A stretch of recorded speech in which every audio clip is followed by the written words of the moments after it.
کی صورت میں نمودار ہوا ہو جو حسد سے پائی جاتی ہو۔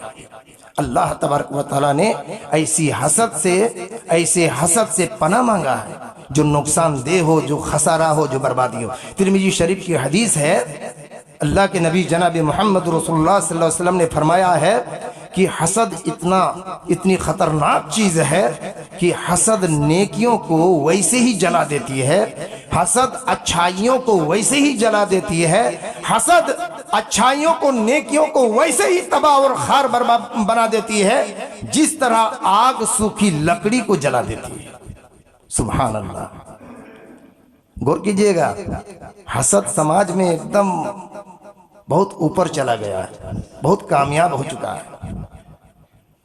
اللہ کے نبی کی حدیث ہے کہ حسد نیکیوں کو ویسے ہی جلاتی ہے جس طرح آگ سوکھی لکڑی کو جلاتی ہے۔ اور مشکات شریف کی حدیث ہے، نبی کریم صلی اللہ علیہ وسلم نے فرمایا ہے کہ حسد اور ایمان ایک جگہ جمع نہیں ہو سکتے۔ حسد اور ایمان ایک جگہ کبھی بھی نہیں ہو سکتے میرے دوستوں اور بھائیوں۔ جو حاسد ہوگا وہ مومن ہو ہی نہیں سکتا ہے۔ جو حسد کرنے والا ہوگا دوسرے کی دولت کو دیکھ کر، دوسرے کی مالداری کو دیکھ کر، دوسرے کی اقتدار کو دیکھ کر، دوسرے کی کامیابی کو دیکھ کر، دوسرے کے حسن و جمال کو دیکھ کر، دوسرے کے علم کو دیکھ کر، دوسرے کے حسن و کمال کو دیکھ کر جو جلتا ہے، جو حسد کرتا ہے میرے دوستوں اور بھائی، اس کی ہلاکت ہے، اس کی بربادی ہے، اس کا ٹھکانہ کبھی بھی جنت نہیں ہو سکتا ہے، وہ مومن اور مسلمان نہیں ہو سکتا ہے۔ اور جو مومن ہوگا وہ حسد کبھی بھی نہیں کر سکتا ہے، کسی کی خرابیاں وہ نہیں چاہ سکتا ہے۔ جو مومن ہوگا وہ دوسرے کی بھلائی چاہے گا، اور جب بھی کہے گا وہ خیر خواہی کی بات کرے گا کہ ہمارے بھائی کی ترقی ہو، ہمارے بھائی کی کامیابی ہو، ہمارے بھائی مالدار بن جائے، گاڑی گھوڑا ہو، کوٹھی بنگلہ ہو، اس کی ترقی ہو، اس کے گھر میں مال اور اولاد کی برکت ہو۔ یہ مومن کی صفت ہے میرے دوستوں اور بھائیوں۔ اسی لیے اللہ کے نبی صلی اللہ علیہ وسلم نے فرمایا کہ ایمان اور حسد ایک جگہ جمع نہیں ہو سکتے۔ اسی لیے پناہ مانگیے حسد سے۔ کسی کی ترقیات کو دیکھ کر، کسی کی کامیابی کو دیکھ کر، کسی کی دولت کو دیکھ کر، کسی کے کوٹھی بنگلہ کو دیکھ کر، کسی کے علم کو دیکھ کر، کسی کی اقتدار کو دیکھ کر، ترقیات کو دیکھ کر اگر آپ جل بھن رہے ہیں تو خود کو اب کمزور بنا رہے ہیں۔ میرے محترم بزرگوں، دوستوں اور بھائیوں، حسد اتنا خطرناک چیز ہے کہ بڑا سے بڑا گناہ کی طرف وہ لے جاتا ہے۔ جیسے کہ کلام پاک کے اندر 114 سورتیں ہیں، جن میں سے ایک سورہ کا نام ہے سورۃ یوسف۔ سورۃ یوسف، حضرت یوسف علیہ السلام ابھی چھوٹے ہیں۔ اس میں واقعہ لکھا ہے، مفسرین لکھتے ہیں کہ جب یوسف علیہ السلام چھوٹے تھے تو انہوں نے ایک خواب دیکھا۔ کیا خواب دیکھا؟ کہ 11 ستارے، سورج اور چاند اس کا سجدہ کر رہا ہے۔ جب صبح ہوئی تو باپ سے فرمایا، بیٹا نے، یوسف علیہ السلام نے، اذ قال یوسف لأبیہ یا ابت انی رأیت 11 کوکبا والشمس والقمر رأیتهم لی ساجدین، کہ ابو جان میں آج رات کو خواب دیکھا ہوں کہ 11 ستارے، سورج اور چاند میرا سجدہ کرتا ہے۔ تو حضرت یعقوب علیہ السلام اس کا باپ تھے، وہ سمجھ گئے کہ اس کا ماجرا کیا ہے، نبی ہونے والا ہے یہ، اور نبی کا خواب سچا خواب ہوتا ہے، نبی کا خواب شیطانی خواب نہیں ہوتا ہے، غلط خواب نہیں ہوتا ہے۔ وہ سمجھ گئے کہ اس کو ایک دن وہ عہدہ ملنے والا ہے، وہ کرسی ملنے والی ہے کہ اس کے 11 بھائی اس کا سجدہ کرے گا۔ اس کے 11 بھائی تھے، یہ 11 ستارے سے مراد 11 بھائی ہیں جو اس کا سجدہ کرے گا، اور سورج اور چاند سے مراد اس کے والدین ہیں، باپ اور ماں ہیں، جو ایک دن اس کا سجدہ کرے گا۔ سبحان اللہ۔ حضرت یوسف علیہ السلام کا یہ خواب سن کر حضرت یعقوب علیہ السلام نے بیٹا سے فرمایا، اے میرے بیٹے، جو تم خواب دیکھے ہو اس خواب کو بھائیوں کے سامنے بیان مت کرو.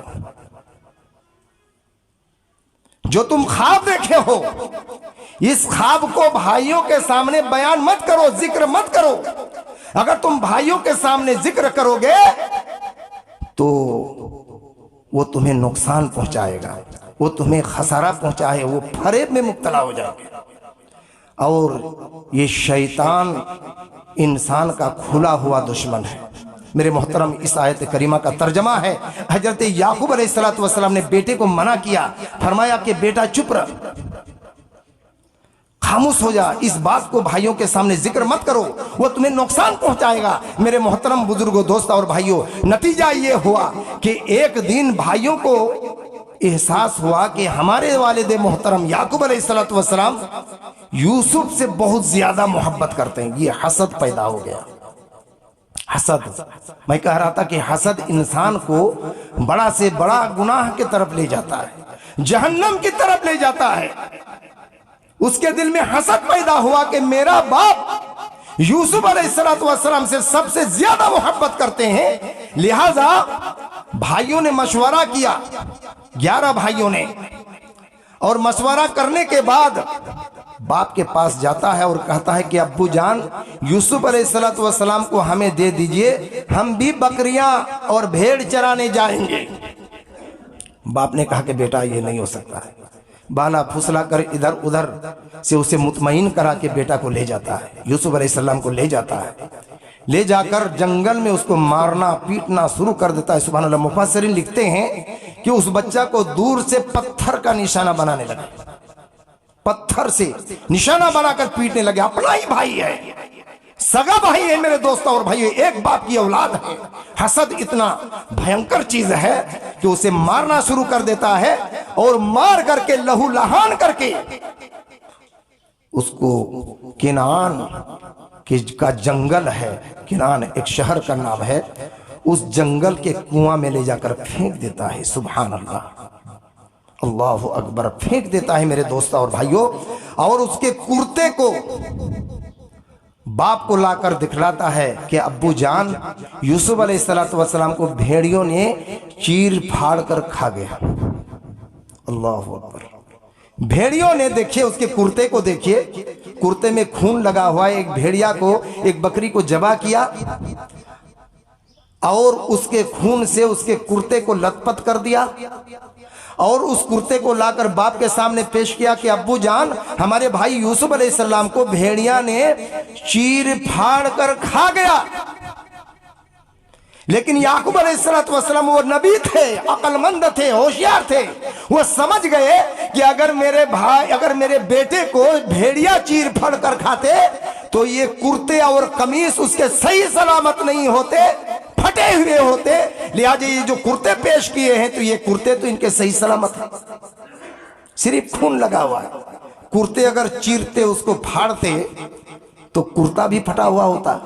لہذا وہ سمجھ گئے کہ ان لوگوں نے مار کر اسے کہیں پھینک دیا ہے، نقصان پہنچایا. میرے محترم، کنواں میں پھینک دیا. جب کنواں میں پھینک رہا تھا تو اللہ تبارک و تعالیٰ نے جبرائیل امین کو بھیجا کہ اے جبرائیل امین، جاؤ اور جا کر اسے پکڑ لو، ورنہ نیچے پتھر ہے، وہ بچہ مر جائے گا. جبرائیل امین نے اس بچہ کو پکڑا اور دھیرے سے جا کر کہیں سوکھی جگہ پر کنارے پر رکھ دیا. اور جب ایک قافلہ ادھر سے گزر رہے تھے، پیاس کا احساس ہوا اور اس کنواں پر جب پہنچے، جب ڈول کو کنواں میں ڈالا تو یوسف علیہ السلام اس کی رسی کو یا اس ڈول میں داخل ہو کر گھس کر وہ اوپر چلا آیا. اس قافلہ نے اس بچہ کو لے جا کر مصر کے بازار میں بیچ دیتا ہے. میرے محترم، اور جب 40 سال کی عمر ہوتی ہے، اس بچہ کا بیچ میں اس کی زندگی گزرتی ہے کہ عزیز مصر اس بچہ کی پرورش کرتا ہے، بیٹا بنا لیتا ہے. اور زلیخا سے اس سے مختلف قسم کے وہ اس پر الزام لگاتی ہے، وہ جیل بھی چلا جاتا ہے، قید خانہ جاتا ہے۔ پھر 40 سال کی عمر میں مفسرین لکھتے ہیں، سورہ یوسف کھول کر دیکھیے، آخری یوسف علیہ السلام کا جو ذکر بیان کیا ہے سورہ یوسف کے آخری حصے میں بیان کیا ہے کہ 40 سال کی عمر میں جب اس کو تخت و تاج ملا، جب سلطنت ملی، جب کرسی ملی، اور جب بھائیوں کو پتا چلا کہ یہی وہ ہمارا بھائی ہے، یہی یوسف ہے جس کو ہم مار کر کنواں میں پھینک دیے تھے۔ میرے محترم بزرگوں، دوستو، بھائیوں، جب قحط سالی آئی تھی اور عزیز مصر یہ بادشاہ اناج گلے کو غریبوں میں بانٹ رہے تھے، اور جب بھائیوں کو پتا چلا کہ وہی لڑکا ہے، وہی ہمارے بھائی ہے جس کو ہم بچپن میں مار کر کنواں میں پھینک دیے تھے، تب وہ سارے بھائی سجدہ ریز ہو گئے، سجدے میں گر گئے۔ اللہ اکبر۔ تو میرے محترم، کہنے کا مطلب یہ ہے کہ اتنا بڑا کام انجام دیا بھائیوں نے، ایک بھائی کو قتل کر دیا، ایک بھائی کا خون کر دیا، اور وہ احساس کرنے لگے کہ اس کو تو ہم مار کے ختم کر دیے ہیں، کنواں میں ڈال دیے، وہ بچہ نہیں بچ سکتا ہے، وہ گویا کہ اس کو قتل کر دیا۔ یہاں تک کس نے اس کو پہنچایا؟ حسد نے۔ یہ حسد اتنی خطرناک چیز ہے، جو حاسد ہوگا وہ اپنے بھائی کی بھلائی کبھی نہیں چاہے گا، وہ اپنے بھائی کی بربادی چاہے گا، نقصانات چاہیں گے، وہ اس کی ترقی ہوگی تو اس کے اندر، اس کے دل میں جلن پیدا ہوگا۔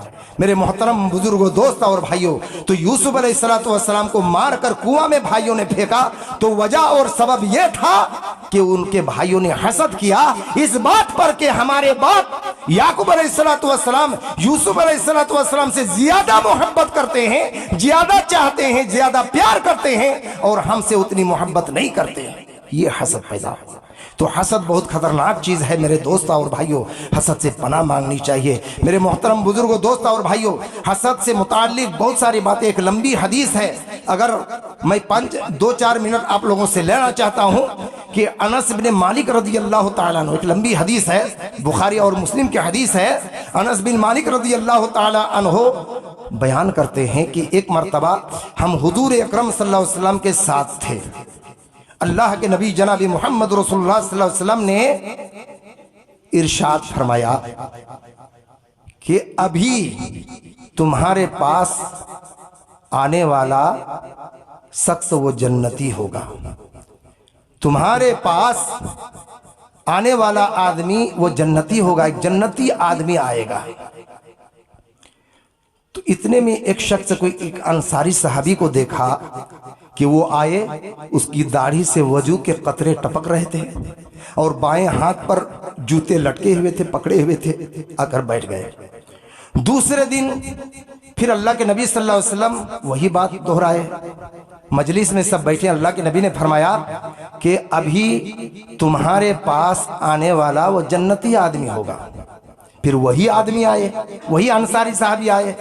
تیسرے دن بھی اللہ کے نبی نے فرمایا کہ ابھی تمہارے پاس آنے والا آدمی وہ جنتی ہوگا، جنتی آدمی آئے گا۔ پھر وہی صحابی آئے، 3 روز اور 3 مرتبہ وہی انصاری صحابی وہاں آئے۔ حضرت عبداللہ ابن عمرو بن عاص رضی اللہ تعالیٰ عنہ کے اندر یہ تڑپ پیدا ہوا کہ جیتے جی زندگی ہی میں اللہ کے نبی نے اس کو جنتی قرار دیا، آخر وہ کون سا کام کرتا ہے، کون سا عمل کرتا ہے۔ لہٰذا عبداللہ ابن عمرو یہ اس انصاری صحابی کے پاس گئے اور جا کر فرمایا کہ بھائی میرے، ہمارے باپ بیٹے میں جھگڑا ہو گیا، لڑائی ہو گئی ہے، اور میں نے قسم کھا لی ہے کہ 3 روز تک میں اپنے باپ کے پاس نہیں جاؤں گا، لہٰذا 3 روز آپ کے گھر میں مجھ کو رہنے کی اجازت دے دیجئے۔ تو انہوں نے اجازت دے دی، ساتھ رہنے لگے۔ وہ اصل میں دیکھنا چاہتا تھا حضرت عبداللہ نے کہ یہ کون سا عمل کرتا ہے، کون سا کام کرتا ہے۔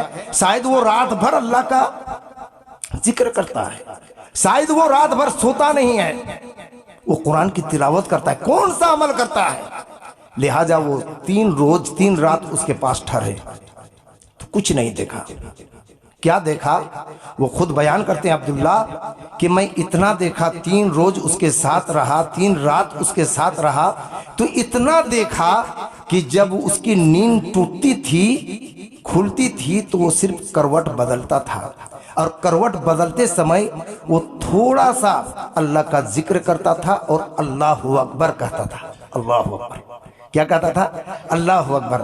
حضرت عبداللہ ابن عمر رضی اللہ تعالی عنہ کہتے ہیں وہ تو سوچا یہ تو معمولی ہے، عام طور پر جو لوگوں میں پایا جاتا ہے سیم وہی چیز ہے، ہم لوگ بھی جاگتے ہیں رات کو تو کروٹ بدلتے ہیں، سبحان اللہ الحمدللہ اللہ اکبر کہتے ہیں، اللہ کا ذکر کرتے ہیں، تو پھر اس کے اندر تو کوئی خوبی ہم نے نہیں دیکھا، وہی چیز ہے جو عام طور پر پایا جاتا ہے۔ میرے محترم لا محلہ حضرت عبداللہ نے اس انصاری صحابی سے ذکر کیا کہ اے میرے بھائی، جب صبح ہوئی 3 روز گزر گیا تو فرمایا کہ اے میرے بھائی، میں ہمارے باپ بیٹے کے اندر کوئی جھگڑا نہیں ہے، کوئی لڑائی نہیں ہے، باپ کی ناراضگی مجھ پر کچھ بھی نہیں ہے، اور نہ میں کوئی قسم کھایا ہے، بلکہ واقعہ یہ ہے کہ ہم اللہ کے نبی جناب محمد رسول اللہ صلی اللہ علیہ وسلم کے ساتھ تھے۔ اللہ کے نبی نے فرمایا کہ ابھی تمہارے پاس آنے والا جنتی آدمی ہوگا، اور یہ چیز 3 روز 3 مرتبہ دہرائے، اور تینوں مرتبہ آپ ہی آئے۔ سبحان اللہ، اب بڑے خوش نصیب ہیں کہ اللہ کے نبی جناب محمد رسول اللہ صلی اللہ علیہ وسلم نے آپ کو دنیا ہی میں جنتی قرار دیا۔ اللہ اکبر۔ تو میں تو آپ کے اندر کچھ بھی دیکھا نہیں، آخر کیا وجہ ہے؟ تو اس انصاری صحابی نے فرمایا کہ یہ تو آپ نے دیکھ لیا کہ میں کوئی بڑا کام نہیں کرتا، وہی جو معمولی ہے، اس سے بڑھ کر میرے اندر کچھ بھی نہیں ہے۔ یہ جب سنا تو عبداللہ ابن عمر رضی اللہ تعالی عنہ وہ جانے لگے، پیٹ پھر کر جانے لگے، کچھ دور گئے تو پھر بلائے اور فرمایا کہ میرے اندر تو کوئی بڑا اور خاص عمل نہیں ہے، لیکن ایک عمل ضرور ہے۔ وہ ایک عمل یہ ہے کہ میں اپنے دل میں کسی مسلمان بھائی کے بارے میں کوئی کھوٹ نہیں رکھتا ہوں، کوئی نفاق نہیں رکھتا ہوں، کوئی بغض اور حسد نہیں رکھتا ہوں، میں اپنے بھائی کے بارے میں، مسلمانوں کے بارے میں کوئی کھوٹ نہیں رکھتا ہوں، اور نہ میں اپنے بھائی کے بارے میں کسی طرح کا حسد کرتا ہوں۔ سبحان اللہ۔ حضرت عبداللہ ابن عمرو بن العاص رضی اللہ تعالیٰ عنہ نے فرمایا کہ یہی خاص ہے کہ آپ کسی کے بارے میں حسد نہیں کرتے ہیں۔ سبحان اللہ۔ پتہ یہ چلا میرے دوستوں اور بھائیوں، جس کے اندر حسد نہیں رہے گا، جو کسی کے بارے میں حسد نہیں کرے گا اور مومن ہوگا، تو یقیناً وہ جنتی ہوگا۔ میرے دوستوں اور بھائیوں، اللہ کے نبی جناب محمد رسول اللہ صلی اللہ علیہ وسلم نے ایسے شخص کے بارے میں بشارت دیا ہے کہ وہ جنتی ہے۔ اور حضرت ابی ہریرہ رضی اللہ تعالیٰ عنہ بیان کرتے ہیں، بخاری مسلم کی حدیث ہے، اللہ کے نبی جناب محمد رسول اللہ صلی اللہ علیہ وسلم نے فرمایا کہ 2 شخصوں پر حسد جائز ہے۔ وہ 2 شخص کون ہے؟ جو کثرت سے دن رات قرآن کی تلاوت کرتے ہیں، اس کا حسد کیجئے کہ وہ قرآن کی تلاوت کرتے ہیں، ہم بھی قرآن کی تلاوت کریں گے، یہ حسد کیجئے۔ اور مالدار ہیں، دوسرا شخص مالدار ہیں جو دن رات بے دریغ اپنے مال کو اللہ کے راستے میں وقف کرتے ہیں، خرچ کرتے ہیں، اس پر حسد کیجئے کہ وہی اکیلا دینے والا ہے، ہم بھی دینے والے ہیں۔ اللہ کی عبادت میں حسد کیجئے۔ کوئی علم حاصل کرتا ہے، رات بھر جاگ کر دوسرا بھائی بھی حسد کرے کہ وہی اکیلا جاگ کر علم حاصل کر سکتا ہے، ہم بھی علم حاصل کر سکتے ہیں، یہ جائز ہے۔ لیکن اس کو نقصانات پہنچانے کے خیال سے اگر آپ حسد کر رہے ہیں تو یہ تو بھائی آپ کو جنت کبھی نہیں پہنچا سکتا ہے۔ اسی لیے میرے دوستوں اور بھائیوں، حسد سے پناہ مانگنا چاہیے، اور اللہ تبارک و تعالیٰ نے بڑی تاکید کے ساتھ فرمایا ہے وَمِن شَرِّ حَاسِدٍ إِذَا حَسَدَ، کہ میں اللہ تبارک و تعالیٰ سے پناہ چاہتا ہوں اس مردود سے، اس مردود گناہ سے، اس حاسد کے اس شر سے جو حسد کے صورت میں نمودار ہوا ہے۔ تو میرے محترم بزرگ دوستوں اور بھائیوں، ہم مومن ہیں، ہم مسلمان ہیں، ہمیں عقیدہ یہ رکھنا چاہیے کہ اگر ہم حسد کریں گے تو ہم مومن نہیں ہو سکتے ہیں، اگر ہم حسد کریں گے کسی بھائی کے بارے میں تو ہم جنتی نہیں ہو سکتے ہیں، اگر ہم کسی بھائی کے بارے میں حسد کریں گے تو اللہ تبارک و تعالی ہماری نماز، ہمارے روزہ کا پرواہ نہیں کرے گا۔ اسی لیے حسد سے اب پناہ چاہیں، کسی کا حسد نہ کریں۔ جس کو اللہ نے مال دیا ہے، جس کو اللہ نے دولت دی ہے، جس کو اللہ تبارک و تعالیٰ نے ترقیات اور خوبیاں عطا کیا ہے، جس کو اللہ تبارک و تعالیٰ نے علم جیسی دولت دی ہے، جس کو اللہ تبارک و تعالیٰ نے اقتدار دیا ہے، سلطنت اور حکومت دی ہے، جس کو اللہ تبارک و تعالیٰ نے عہدہ اور کرسی دی ہے، جس کو اللہ تبارک و تعالیٰ نے حسن و جمال دیا ہے، تو یہ اللہ تبارک و تعالیٰ کی نعمت ہے۔ اللہ سے آپ بھی دعا کریں کہ اللہ آپ کو بھی عنایت کرے۔ دوسرا، الحمدللہ چند دن کے بعد ہم پر ایک ایسا مہینہ کا سایہ فگن ہونے والا ہے جس مہینے کی ایک رات کی عبادت 1000 راتوں سے بڑھ کر ہے۔ خیر من الف شہر، 1000 راتوں کی عبادتوں سے بڑھ کر ہے۔ اس مہینے کی فضیلت اتنی ہے کہ اللہ تبارک و تعالیٰ نے اس مہینے میں جنت کے دروازہ کو کھول دے گا، جہنم کے دروازے کو بند کر دے گا۔ اس مہینے میں شیاطین کو، شیطانوں کو زنجیر سے قید کر دے گا۔ اس مہینے میں اتنی فضیلت ہے سبحان اللہ کہ کوئی اگر کسی روزہ دار بھائی کو افطار کرا دے گا تو روزے کے برابر اس کو ثواب ملے گا، روزہ دار کے برابر۔ اور اگر کوئی کسی کو آشودہ کر کے کھلا دے گا، اللہ تبارک و تعالیٰ اسے جنت کا بھرپور کھانا کھلائے گا۔ اتنی فضیلت ہے میرے دوست اور بھائیوں۔ یہ رمضان المبارک کا مہینہ کی تیاری ہمیں پورا سال کرنا چاہیے۔ اچانک رمضان کے مہینہ، مان لیجئے باقی مہینوں میں آپ نماز نہیں پڑھ رہے ہیں، روزہ نہیں رکھ رہے ہیں، قرآن کی تلاوت نہیں کر رہے ہیں، ذکر و اذکار نہیں کر رہے ہیں، رمضان کا مہینہ آ جائے گا اس پر بڑا گراں گزرے گا۔ اسی لیے میرے دوستو 12 مہینہ 11 مہینہ بھی روزہ کی عادت ہونی چاہیے۔ نفل عبادت ہر مہینہ 3 روز رکھنا چاہیے۔ اگر 3 روز ایک مہینہ میں کوئی روزہ رکھتا ہے تو 1 مہینہ کے برابر اس کو ثواب ملتا ہے۔ 1 روزہ 10 دن، 1 روزہ 10 دن، 1 روزہ 10 دن کا ثواب ملتا ہے۔ باقی مہینہ میں بھی وہ اللہ کی عبادت کثرت سے کرنی چاہیے، قرآن کی تلاوت کرنی چاہیے، تاکہ یہ عادت بنی رہے گی۔ رمضان المبارک کے مہینہ میں وہ بحسن و خوبی اللہ کی عبادت بھرپور کر سکتا ہے میرے دوستو، اس کے اندر کسی طرح کی کاہلی اور سستی نہ ہو۔ مثال دیا ہے، کسی نے سوال کیا ہے کہ جناب رمضان کا مہینہ ہے، جب رمضان کا مہینہ آ جاتا ہے تو شیطان کو اللہ قید کر دیتا ہے، پھر بھی لوگ رمضان کے مہینہ میں چوری کیوں کرتا ہے، زنا کیوں کرتا ہے، جھوٹ کیوں بولتا ہے، ڈاکہ کیوں ڈالتا ہے، چغلی اور غیبت کیوں کرتے ہیں، حسد کیوں کرتے ہیں؟ تو اس کا جواب یہ ہے کہ ایک مہینہ اچانک آ جانے سے وہ حرارت اور گرمی ختم نہیں ہو سکتی ہے۔ مثال کے طور پر مان لیجئے آپ کے گھر میں کوئی لالٹن ہے، لالٹن جلا کر رکھے ہیں، اچانک اس کی بتی کو بجھا دیجئے گا تو شیشے کی گرمی ترنت ختم ہو جائے گا؟ ترنت ختم نہیں ہو سکتی ہے، اس کی حرارت باقی رہتی ہے۔ اسی طرح 11 مہینہ کوئی شراب پیتا رہا ہے، کوئی چوری کرتا رہا ہے، لوٹری کھیلتا رہا ہے، جھوٹ بولتا رہا ہے، برائی کا کام کرتا رہا ہے، رمضان کے مہینہ آ جانے سے کیا یہ اچانک ختم ہو جائے گا؟